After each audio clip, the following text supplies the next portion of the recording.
Changi নদীর আঁকাবাঁকা বুকে বয়ে চলা ঝর্ণার পানির সুরের সঙ্গেই আজ মিশে গেছে পাহাড়ি মানুষের হাসিমাখার সকাল। খাগড়াছড়ির পাঞ্ছড়ির পাহাড়ের ঢলে এখন সাদা মুক্তোর মতো ঝলমল করছে মুলা। পাহাড়ি জনপদে আজ যেন এক নতুন উৎসব, মুলা তোলার উৎসব।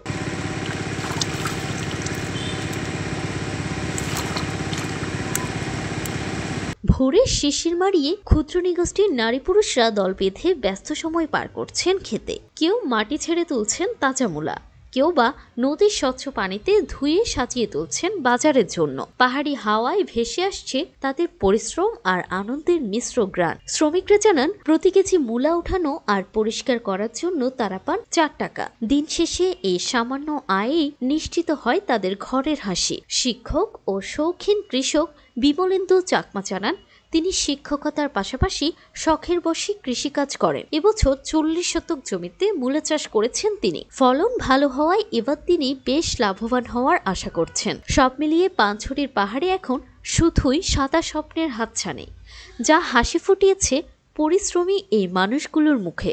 আমি বিমলেন্দু চাকমা, আমি কানগড়ার স্থায়ী বাসিন্দা।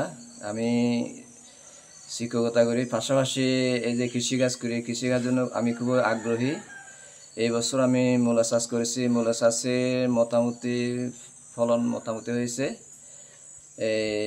আশা করি কিছুটা লাভের দিকে আশা রাখি। তবে এখানে যদি আমরা বিশেষ করে সরকারি সহযোগিতা পেলে আরেকটু আমরা লাভবান হতাম। তো আশা রাখি এবারে আমি এই 20-30 হাজার টাকা লাভ করতে পারবো, এটা আশা রাখি আর কি।